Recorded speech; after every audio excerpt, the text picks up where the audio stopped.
नमस्कार, मैं मनमोहन मिश्र। दोस्तों, आज आपके सामने एक बहुत गंभीर विषय लेकर के आया हूं, जो काफ़ी चिंता का विषय भी है और काफ़ी गौर करने वाला विषय है। और ऐसे हालात में आपकी जिम्मेदारी बहुत बढ़ जाती है कि आप इस बात को अगर लोगों तक पहुंचाएंगे तो शायद कोई और घटना 2024 के चुनाव के पहले ना हो, जो इस तरह की कोशिशें करते हुए सरकार दिखाई दे रही है। मेरे दोस्त, आज का मेरा विषय है कि संयोग या मोदी का प्रयोग। पुलवामा से लेकर यहां तक कि गोधरा से लेकर और अब तक जितनी भी आतंकवादी घटनाएं भारत में हुई हैं, उसके बाद, उसके तुरंत बाद 3 से 6 महीने के अंदर कोई न कोई चुनाव हुआ है या रहा है। इन घटनाओं का और 3 से 6 महीने बाद होने वाले चुनावों का क्या संबंध रहा, यह पुख्ता तरीके से नहीं कहा जा सकता। लेकिन यह तो साफ दिखाई दिया या दे रहा है, इसके लिए किसी सबूत की जरूरत नहीं। इसके लिए आप भी सर्च कर सकते हैं, देख सकते हैं कि जितनी भी घटनाएं हुई हैं और उसके बाद जितने भी चुनाव हुए हैं 3 से 6 महीने के अंदर, उस सभी चुनावों में मोदी को लाभ मिला है, भारतीय जनता पार्टी को लाभ मिला है। और सिर्फ इतना ही नहीं, मोदी ने लाभ लिया है, उन शहीदों के नाम पर वोट मांगा है। और ये बातें आप सोशल मीडिया से देख सकते हैं, गूगल से सर्च करके देख सकते हैं। आपको अनेकों बयान नरेंद्र मोदी के मिल जाएंगे, जहां शहीदों की शहादत के नाम पर सीधे नरेंद्र मोदी वोट मांग रहे हैं।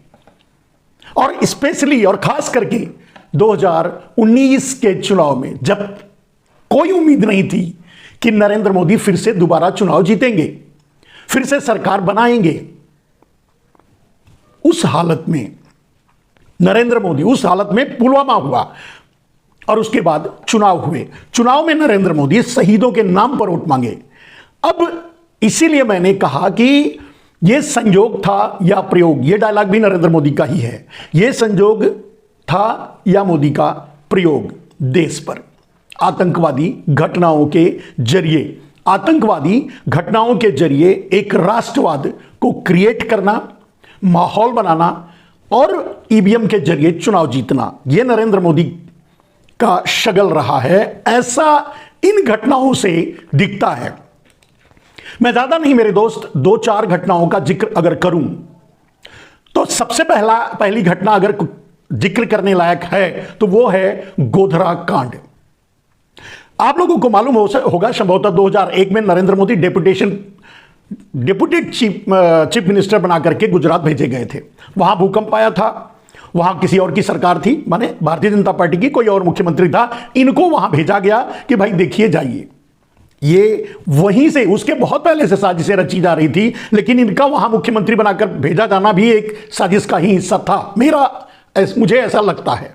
आपको इस वीडियो को देखने के बाद अगर लगे तो लोगों तक पहुंचाइएगा, लोग लाइक भी कर दीजिएगा, सब्सक्राइब भी कर लीजिएगा। जब आप आते हैं, देखते हैं हमारे वीडियो को, तो मैं देखता हूं कि बहुत से लोग देखते हैं लेकिन देख कर चले जाते हैं। भाई, मैं कुछ आपसे नहीं चाहता, बस ये चाहता हूं कि आप सब्सक्राइब कर लेंगे तो आपके जरिए लोगों तक बातें पहुंच सकती हैं। आप देश के हित में काम कर रहे हैं, कोई अहित नहीं। और आपको लगे कि मेरी बातें किसी हद तक सही हैं, अगर 100% नहीं तो कुछ परसेंट तो जरूर सही हैं, 80%, 90%, 70%, 60-70% के ऊपर की गारंटी तो मेरी है। क्यों 100% सही होती हैं? कहीं कुछ अनुमान भी लगाया जाता है, कहीं कुछ आपके ऊपर भी छोड़ा जाता है कि आप भी सोचकर देखिए कि मैं जो बोल रहा हूं वो सही है या गलत। तो ठीक है, शुरू करते हैं मेरे दोस्त गोधरा कांड से। गोधरा कांड, जब Narendra Modi deputed chief minister बनाकर भेजे गए वहां गुजरात में, उस समय गुजरात की हालत खराब थी, वहां भूकंप आया था, टूटा फूटा था। नरेंद्र मोदी गए, निश्चय ही 5-6 महीने में ऐसा कुछ नहीं कर पाए होंगे, किए होंगे। आप खुद ही अंदाजा लगा सकते हैं। जाने के बाद ही नरेंद्र मोदी ने अपना असली चेहरा दिखाया, जो आज आपको देखने को मिल रहा है, और वो भी वही चेहरा उस समय भी दिखा। गोधरा कांड हुआ हुआ करवाया गया या होने दिया गया, इंटेलिजेंस को रोका गया, और उसके बाद उसके बहाने गोधरा कांड, जहां 59 कार सेवक जला दिए गए थे, उसके बहाने पूरे गुजरात में दंगा करवाया गया, हजारों हिंदू मुसलमान मारे गए, और उसका फायदा मात्र इतना हुआ मेरे दोस्त, 27 फरवरी को गोधरा कांड हुआ था। 27 फरवरी को गोधरा कांड हुआ था, 27 फरवरी 2002 की बात कर रहा हूं। और इस कांड के नरेंद्र मोदी के वहां जाने के 6 महीने बाद यह कांड हुआ, होने दिया गया, करवाया गया, जो भी हो आप खुद अंदाजा लगाइए। लेकिन उसके ठीक 6 महीने के अंदर गुजरात का चुनाव होता है और नरेंद्र मोदी जीत जाते हैं, फिर से मुख्यमंत्री बन जाते हैं। किसी भी कीमत पे, किसी भी हालत में अगर गोधरा कांड नहीं हुआ होता तो नरेंद्र मोदी मुख्यमंत्री फिर से नहीं बनते, चुनाव नहीं जीतते, भारतीय जनता पार्टी चुनाव नहीं जीतती। ये हर आदमी आंख बंद कर कह सकता है, बोल सकता है, उसको समझ में आ सकता है। इसीलिए मैंने कहा वो संयोग था या प्रयोग, ये आपको मानना है। और उस संयोग और प्रयोग में न जाने कितनों की बलि चढ़ा दी गई, जजों को निपटा दिया गया, आईएएस अफसरों को जेल भेजा गया, और जो भी हुआ आप जानते हैं। जिन लोगों का हाथ था, जैसे था, जो खुलासे हुए आप अच्छी तरह जानते हैं, मैं उस पर कोई टिप्पणी नहीं करना चाहता। लेकिन आपको सोचने के लिए एक बहुत बड़ा सवाल सामने है कि 27 फरवरी को गोधरा कांड होता है और ठीक 6 महीने के अंदर गुजरात में चुनाव होता है और नरेंद्र मोदी चुनाव जीत जाते हैं, दोबारा मुख्यमंत्री बनते हैं। सिर्फ वही नहीं, उसके बाद जितने भी बार नरेंद्र मोदी चुनाव वहां जीते, उसका मुद्दा एकमात्र हिंदू और मुसलमान था, कोई मुद्दा नहीं था। गुजरात में किसी भी मुद्दे पर कभी चुनाव नहीं लड़ा गया, उसके पहले की बात मैं नहीं कह सकता, लेकिन नरेंद्र मोदी के मुख्यमंत्री बनने के बाद से एकमात्र इसी मुद्दे पर चुनाव लड़ा गया। आपको पता होगा कि उस कांड में संलिप्त न जाने कितने लोगों को, जघन्य से जघन्य अपराधी थे, उनको छोड़ दिया गया, उनको रिहा कर दिया गया। खैर वो बात अलग है। मेरा आज का जो वीडियो है वो कॉन्सेंट्रेटेड है पूरी तरह से कि हर आतंकवादी घटनाओं के बाद 3 से 6 महीने के अंदर चुनाव हुए हैं और उसका फायदा नरेंद्र मोदी को मिला है। ये पहली घटना थी। उसके बाद कालांतर में नरेंद्र मोदी बहुत से झूठ, जुमले, छल के जरिए प्रधानमंत्री की कुर्सी तक पहुंच गए। उसके बाद भी यह प्रक्रिया जारी रही। मेरे दोस्त, अगर मैंने कहा कुछ घटनाओं का जिक्र करेंगे, बाकी आप खुद भी सर्च कर सकते हैं। 2 जनवरी 2016 को अब नरेंद्र मोदी प्रधानमंत्री बन चुके हैं। प्रधानमंत्री बनने की प्रक्रिया में गोधरा से लेकर उसके बाद के पूरे हाथ और नरेंद्र मोदी का हिंदू मुसलमान का मुद्दा साथ रहा। लेकिन प्रधानमंत्री बनने के बाद की घटनाओं का भी जिक्र करें तो 2 जनवरी 2016 को पठानकोट की घटना होती है। उसमें 37 जवान घायल होते हैं, 7 हमारे जवान शहीद होते हैं। ठीक 3 महीने बाद चुनाव था असम।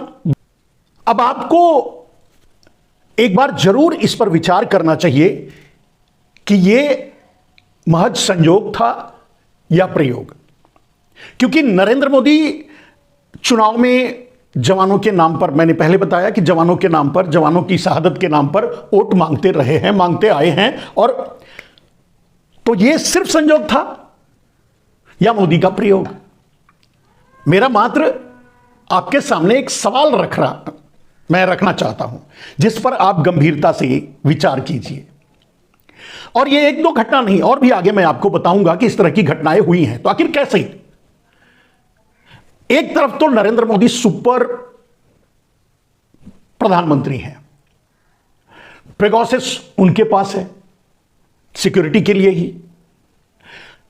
2000 का नोट लॉन्च करके आतंकवादियों का कमर तोड़ चुके हैं। इस सब कुछ करने के बाद भी अगर इस तरह की घटनाएं होती हैं, और वो भी चुनाव के 3 महीने पहले, 6 महीने पहले, और उसका इस्तेमाल नरेंद्र मोदी चुनाव में करते हैं, तो शंका उठती है या नहीं?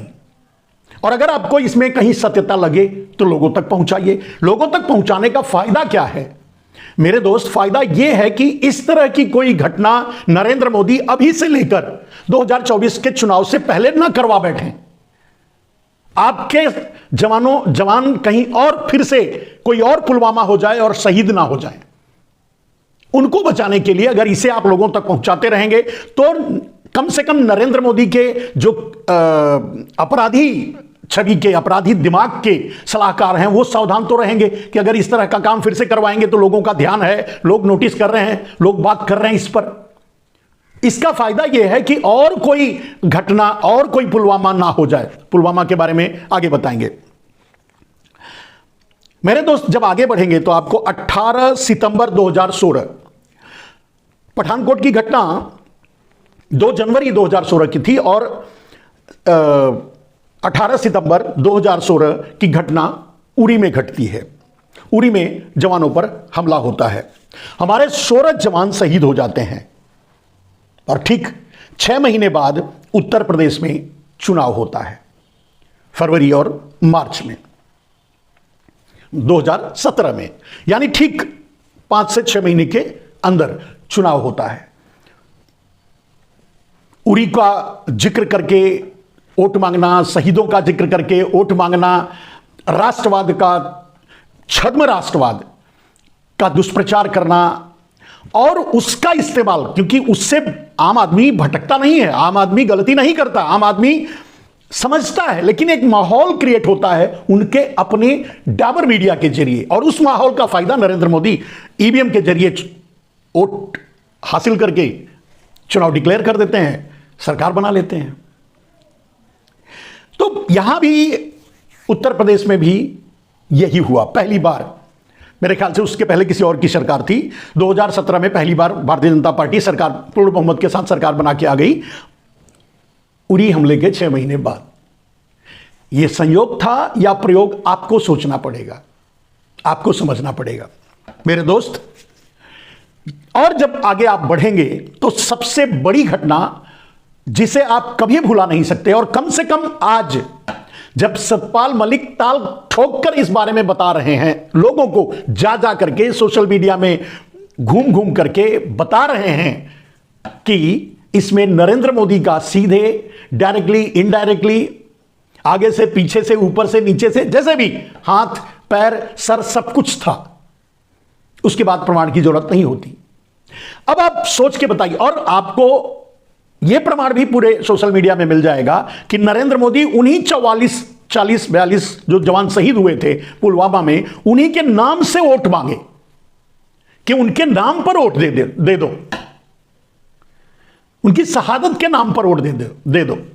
और उनकी शहादत के पीछे नरेंद्र मोदी की सीधी साजिश सामने आ रही है। तब आप क्या कहेंगे? क्या अब भी आप कहेंगे कि वो प्रयोग नहीं था, बस संयोग था?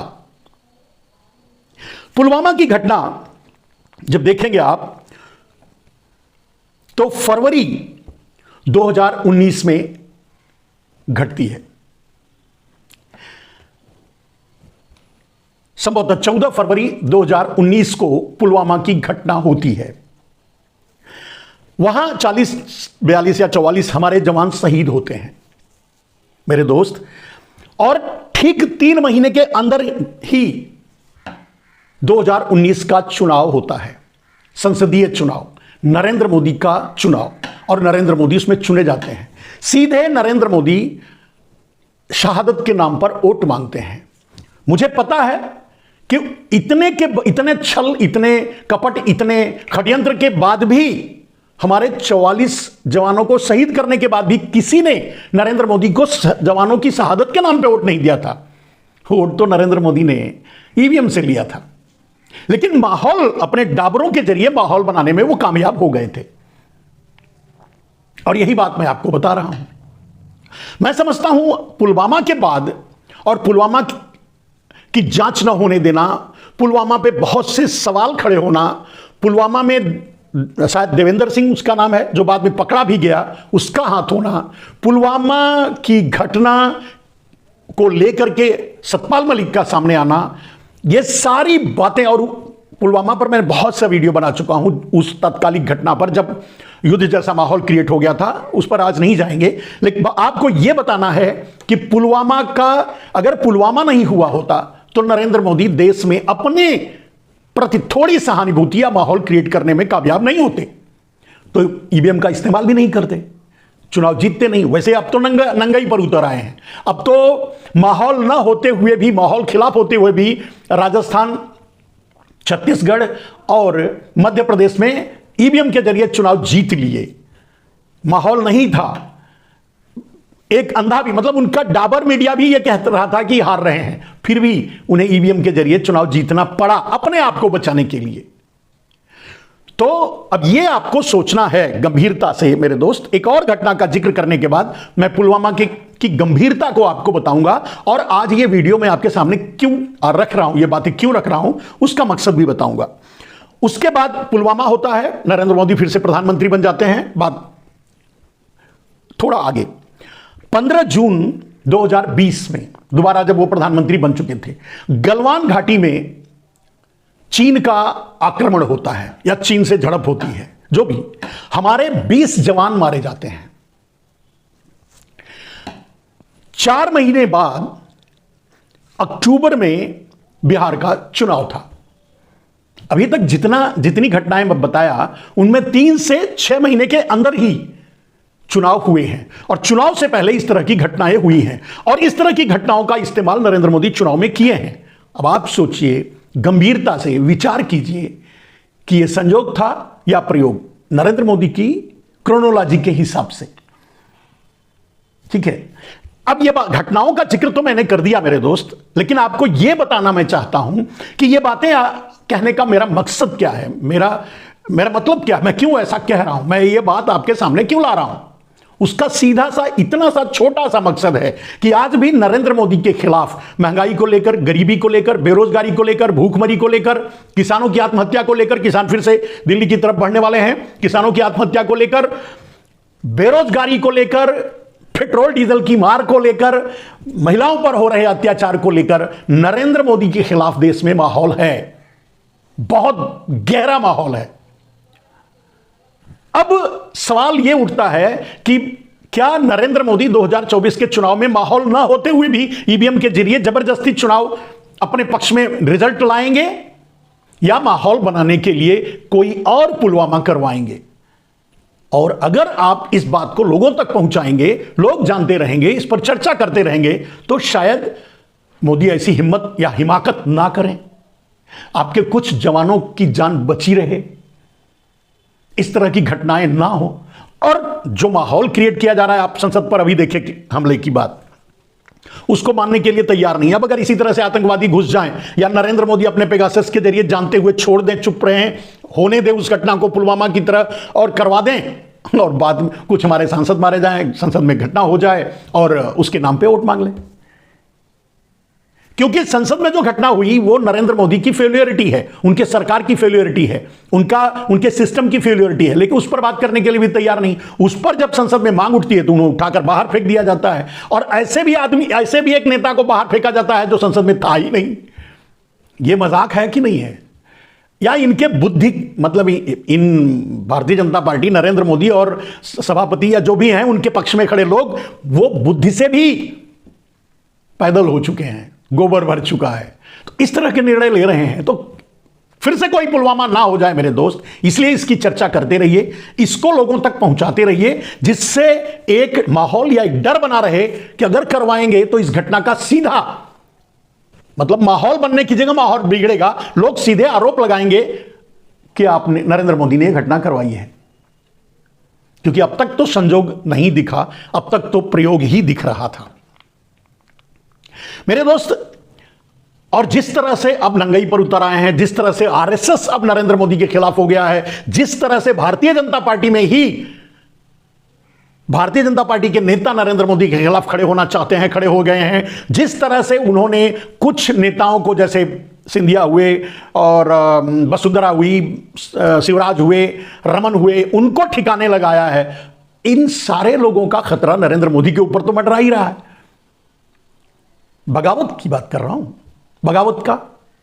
अब इन सारे विरोधी माहौल के बाद भी नरेंद्र मोदी जबरदस्ती ईवीएम से चुनाव जीत करके सरकार बनाएंगे, या इसके पहले ईवीएम के खिलाफ माहौल बनाया जाएगा, ईवीएम को रोका जाएगा, चुनाव बैलेट पेपर से होगा, या नरेंद्र मोदी फिर से चुपचाप कोई इस तरह की पुलवामा जैसी घटना को होने देंगे, करवाएंगे और फिर उसी के नाम पे सब चुप हो जाएंगे, एक राष्ट्रवाद का राग लापेंगे और फिर से। खैर, यह सावधानी बरतने वाली बात है और सावधानी यही है कि लोगों तक बात को पहुंचाया जाए लोगों को। और इसमें मेरा अपना कोई वर्जन नहीं, मैं अपनी तरफ से कुछ नहीं कह रहा हूं, इसमें सब कुछ ओपन प्लेटफॉर्म पे, सोशल मीडिया में, सरकार के फाइलों में उपलब्ध है, आप देख सकते हैं। ये घटनाएं जो मैंने जिक्र किया ये सही है या गलत। मेरे दोस्त, सावधानी हटी, दुर्घटना घटी। अब दुर्घटना ना घटे उसके लिए सावधानी ही बरत सकते हैं और हम और आप कर क्या सकते हैं। और सावधानी यही है कि लोगों तक बात को पहुंचाया जाए, पहुंचाते रहा जाए। आपको भी अगर यह लगे कि मेरी बातें जो पुलवामा से, गोधरा से पुलवामा तक का जिक्र मैंने किया, गोधरा से गलवान तक जो जिन बातों का मैंने जिक्र किया और जो संयोग और प्रयोग का सामंजस्य मैंने आपके सामने रखा, अगर आपको सही लगे तो डेफिनेटली आप इसे आगे लोगों तक पहुंचाइए, लोगों को बताइए अपनी भाषा में, अपने तरीके से, चाहे जिस भी तरीके से। मैं नहीं कहता कि मेरा वीडियो वायरल कीजिए, मुझे इसमें कोई इंटरेस्ट नहीं है। मैं तो बस रिसर्च करता हूं, खोज करता हूं, जो सामने आता है वो आप तक पहुंचाता हूं। मेरा किसी पार्टी से कोई लेना देना नहीं, कोई राजनीति से मतलब नहीं है। सत्य आपके सामने लाना मेरा धर्म है, मैं अपना धर्म निभाता हूं, आप भी अपना धर्म निभाइए। देश खतरे में है मेरे दोस्त, देश को बचाइए। और जाते जाते मैं एक बात और आपसे कहना चाहूंगा जो इन सारी घटना के प्रक्रिया में मुझे देखने को मिली है।